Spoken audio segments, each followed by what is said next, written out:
Les êtres humains sont comme beaucoup d'autres espèces du règne animal. Nous sommes des créatures sociales. Nous aimons parfois notre vie privée, mais la plupart d'entre nous ont du mal à fonctionner sans contacts sociaux réguliers.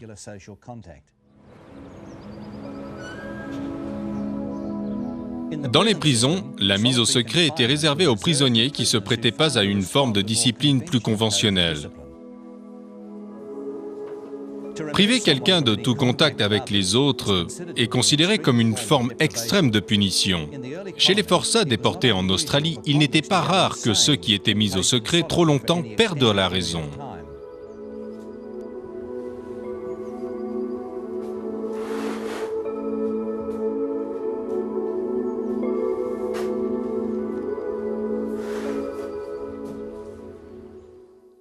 On notera avec intérêt la réaction de Dieu à la solitude d'Adam après sa création dans le Jardin d'Éden. L'Éternel Dieu dit, « Il n'est pas bon que l'homme soit seul.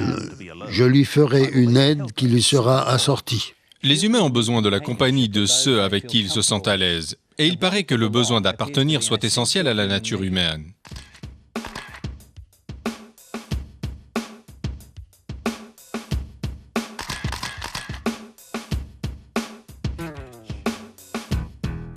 Vous êtes-vous demandé pourquoi on suit si servilement la mode? Je veux dire, certaines créations de couturiers ne valorisent guère certaines personnes.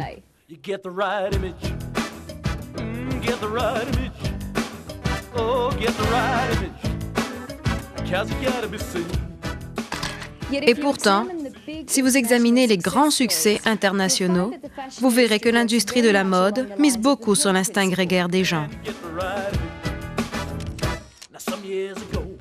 Si vous pouvez obtenir que des célébrités portent votre marque, les masses se bousculeront pour acheter les mêmes articles. C'est entièrement une question de psychologie.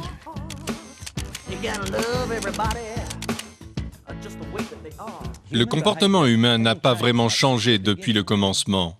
Adam a mangé le fruit de l'arbre de connaissance parce que Ève en avait mangé. Son désir de ne pas perdre Ève fut plus fort que sa confiance en Dieu. Le problème de la même chose pour tous remonte bien avant le mouvement syndical. Et tout cela revient à notre désir d'appartenir à la même communauté. Au temps biblique, on était élevé dans une famille qui, à son tour, était reliée à une famille plus large, appelée tribu, qui, avec les tribus voisines, formait une communauté plus large, qui était la nation d'Israël.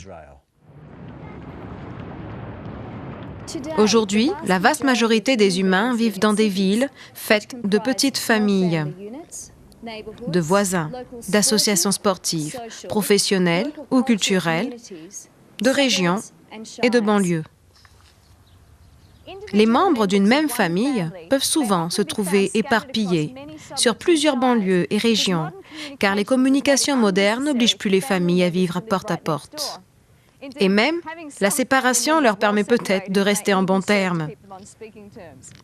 Mais quel que soit le format, nous appartenons tous à une certaine forme de communauté, petite ou grande, que ce soit par choix, croyance, naissance ou localité.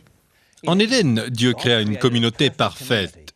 Il laissa Adam donner un nom à chaque créature qui sortait de la chaîne de production divine. Ayant été nommées, chacune était automatiquement intégrée dans sa parfaite communauté.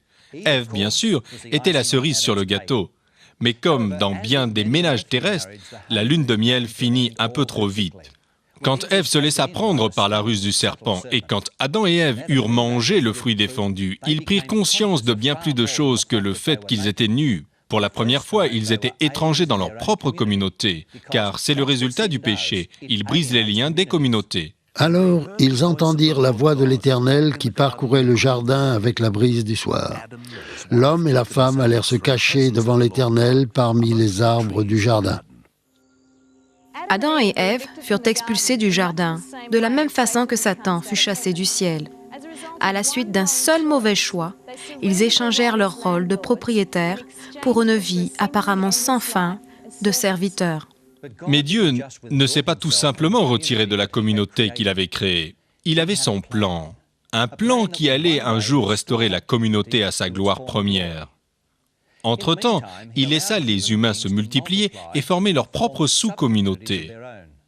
Ce qu'ils firent, Et comme toutes les communautés imparfaites, ils devinrent possessifs et accapareurs. Alors qu'ils donnaient un sens important d'inclusion à leurs propres membres, ils établirent des rites et des pratiques qui servaient à exclure les autres. Mais Dieu en appela quelques-uns à devenir des membres spéciaux de sa nouvelle communauté en pays étranger. Pour beaucoup d'entre eux, ce serait une route longue et tortueuse. Dans le temps où Abraham quitta Ur et arriva à Canaan, cette nouvelle communauté s'était créée un nouveau code de vie. Ils étaient adorateurs de Jéhovah. Israël vécut les hauts et les bas de la vie communautaire. Un temps, ils obéissaient à leur Créateur, puis vite, ils oubliaient totalement sa souveraineté. Ils furent à la fois craints et injuriés par les communautés voisines, car leurs rituels et sacrifices quotidiens reflétaient la promesse de Dieu d'un salut pour toute l'humanité, le Messie à venir. Tous les services du temple annonçaient cet événement et donnaient un modèle très clair de la façon dont ces communautés pourraient être finalement réunies. Quand enfin Dieu envoya son Fils, Jésus de Nazareth, nous voyons que, comme Adam et Ève, il est devenu un étranger dans sa propre communauté. Son message concernait toute l'humanité et pas seulement la communauté ethnique où il était né. L'histoire d'Israël jusque-là avait été à peu près exclusive. En fait, les pères juifs avaient mis en forme nombre de moyens d'empêcher les autres êtres de vrais juifs. Mais Jésus s'opposa à cette idée d'une communauté exclusive, en ouvrant le royaume des cieux aux gentils et aux samaritains aussi bien qu'aux juifs. Un royaume basé sur l'amour, plutôt que sur l'accomplissement. Il récolta la méfiance et la haine de la partie la plus cultivée de la communauté. C'est cet air de sévérité hypocrite qu'il se donna beaucoup de peine à renverser.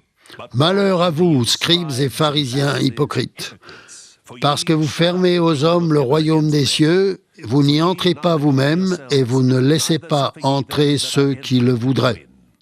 Cette communauté, dans une communauté que Jésus forma, mit longtemps à s'établir.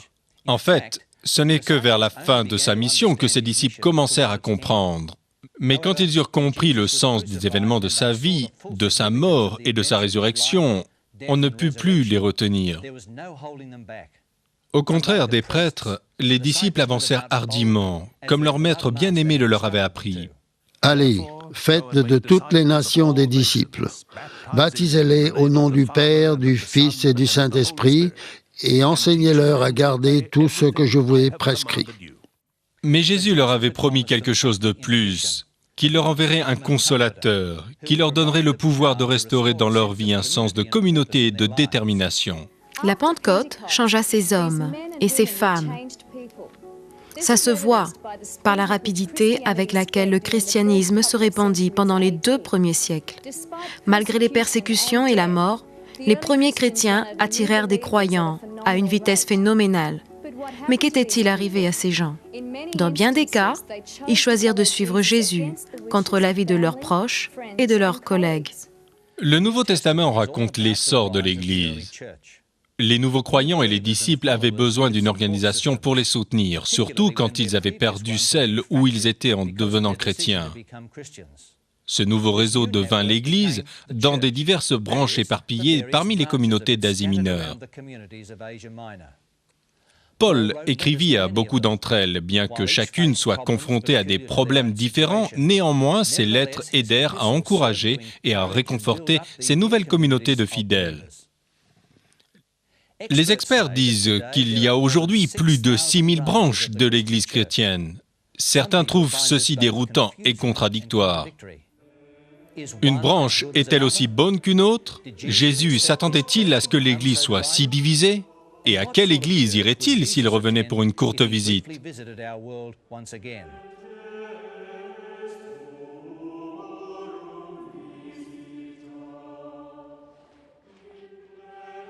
Le christianisme n'est pas la seule religion très divisée. Conservateurs, libéraux et extrémistes foisonnent aussi dans l'islam, l'hindouisme et le bouddhisme. Mais comment cela est-il arrivé à une communauté unie par la croyance en la vie et la mort sacrificatoire d'une seule personne, Jésus? Jésus savait que son petit groupe de disciples aurait des difficultés. Certains seraient mis à mort pour pouvoir obéir à son enseignement. Il prévit aussi de faux prophètes et des maîtres qui voudraient nuire à son Église. Il avertit ses disciples d'être sur leur garde. Vous serez haïs de toutes les nations à cause de moi. Ce sera pour beaucoup une occasion de chute. Ils se trahiront et se haïront les uns les autres. Plusieurs faux prophètes s'élèveront et séduiront beaucoup de gens. Tragiquement, les paroles de Jésus s'accomplirent quand l'Église chrétienne fut détournée. Paul aussi avertit que les loups redoutables attaqueraient l'Église. Il prévoyait que des esprits séducteurs et des doctrines de démons allaient contrefaire le message chrétien. Il les voyait à l'œuvre de son vivant et il écrivit pour prévenir Timothée à l'exhorter à instruire le peuple pour que l'Église du Dieu vivant soit le pilier et le fondement de la vérité.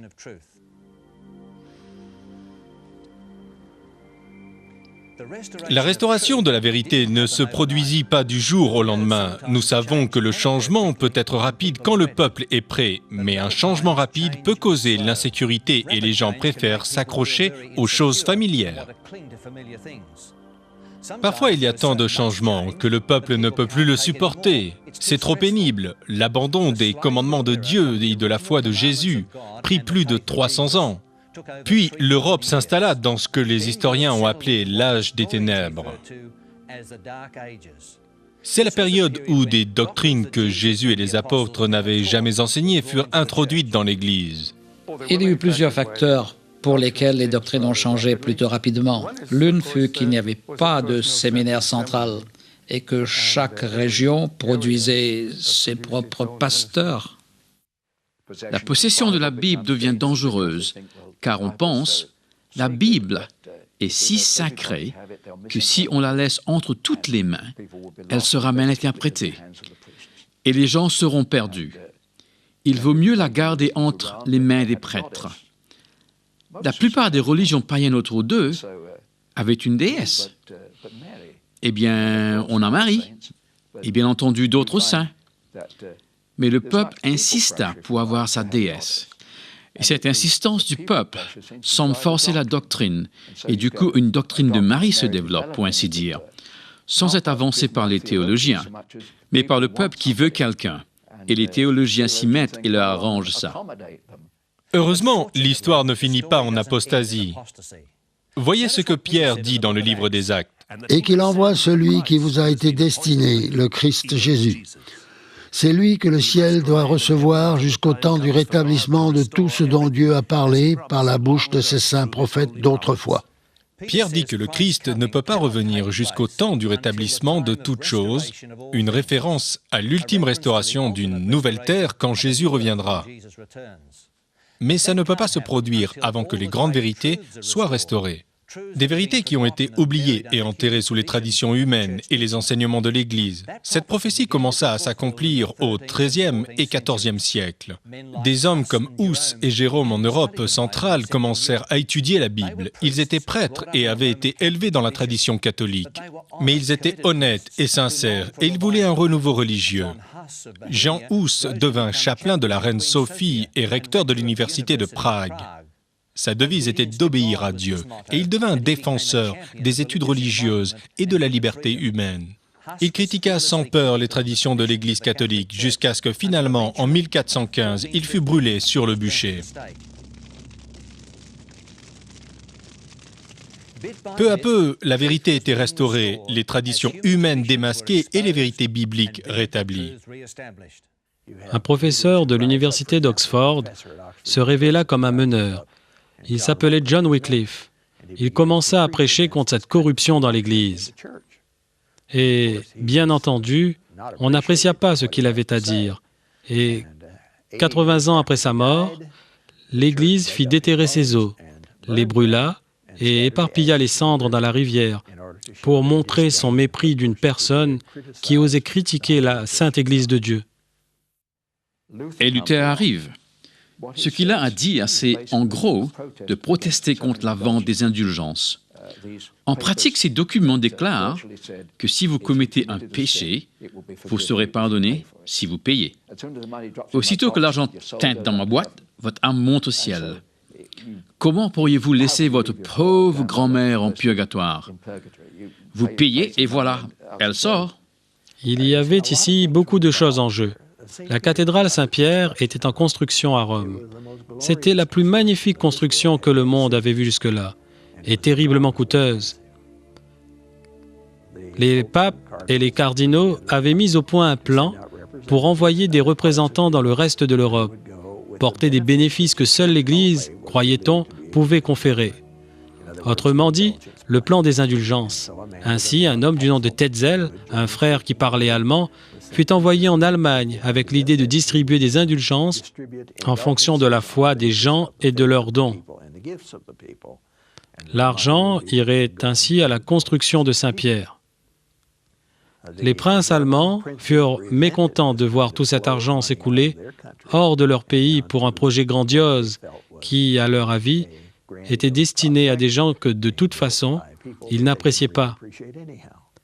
Luther protesta vigoureusement et, étant professeur d'université, il se leva hardiment contre cette pratique des indulgences. Ce fut son premier cri en faveur d'une réforme. Et les gens dans toute l'Allemagne commencèrent à croire que ce que Luther disait était vrai et courageusement se dressèrent pour la défense de la vérité contre la majorité. En fait, Luther n'avait pas l'intention de retourner à l'Église du Nouveau Testament. Il pensait, par exemple, qu'une grande partie de ce qui s'était développé pendant les premiers siècles du christianisme devait être conservé, et il aurait été satisfait de remonter à environ 350 ou 400 de notre ère, plutôt que d'aller jusqu'au temps des apôtres. Ce n'était donc pas une réforme complète. Il fallut bien plus de 300 ans avant que l'Église plonge dans des ténèbres complètes. Puis, peu à peu, Dieu ramena l'Église sous la lumière de l'Évangile au XIe et XIIe siècle. Il ne donna pas toute la lumière à un seul individu. Il laissa redécouvrir la vérité graduellement. Un groupe de gens commença à dire « Retournons directement jusqu'au Nouveau Testament ». Ces gens-là étaient une minorité. Ils ne faisaient pas partie des grandes églises qui s'étaient établies comme églises d'État quelque part. Une minorité, mais c'était eux qui avaient plaidé pour une restauration de la foi chrétienne telle qu'elle était dans le Nouveau Testament. Et voilà la raison pour laquelle il y a tant d'églises. C'est que pour sa communauté soit prête pour son amour, Dieu dut les guider peu à peu hors des ténèbres spirituelles du Moyen Âge. Aussi, il donna à chaque mouvement de réforme un peu plus de vérité. Vers 1840, des centaines de milliers de gens s'attroupèrent pour entendre le prédicateur baptiste William Miller et ses amis enseigner que Jésus revenait bientôt. Un Américain sur 20 joignit son mouvement de réforme, où il les encourageait à se préparer pour le jour du jugement. Après octobre 1844, le mouvement éclata. Beaucoup de millerites abandonnèrent leurs croyances. Certains retournèrent aux églises dont ils venaient. D'autres formèrent des groupes selon leur goût. Certains de ces groupes existent encore aujourd'hui. Les deux plus grands groupes sont l'Advent Christian Church, basé en Amérique du Nord, qui a environ 35 000 membres, à peu près le même nombre qu'en 1850. L'autre mouvement qui existe encore aujourd'hui, ce sont les adventistes du 7e jour. Curieusement, cette église était la plus petite des groupes millerites. En fait, elle fut à peu près invisible pendant 5 ou 6 ans. Aujourd'hui, elle a plus de 13 millions de membres répartis dans le monde entier. Dans l'Apocalypse, Dieu présente un message final qui s'adresse à la communauté mondiale. Je vis un autre ange qui volait au milieu du ciel. Il avait un évangile éternel pour l'annoncer aux habitants de la terre, à toute nation, tribu, langue et peuple. Il disait d'une voix forte, « Craignez Dieu et donnez-lui gloire, car l'heure de son jugement est venue. Et prosternez-vous devant celui qui a fait le ciel, la terre, la mer et les sources d'eau. » L'Église adventiste du 7e jour était différente des autres groupes millerites. Elle retint le tableau prophétique de Miller, son interprétation prophétique sur les livres de Daniel et de l'Apocalypse, surtout Apocalypse 14, qui parle d'un ange prêchant l'Évangile aux extrémités de la terre. C'est un message qui est prêché littéralement à toutes les nations, appelant les gens à se joindre à la communauté restante, la dernière Église de Dieu. Et quelle communauté chrétienne ressemble plus à son modèle en Éden? Qui croit ce que croyaient les Vaudois? Que la parole de Dieu est vraie. Une communauté qui croit comme Hus et Jérôme à l'obéissance à Dieu.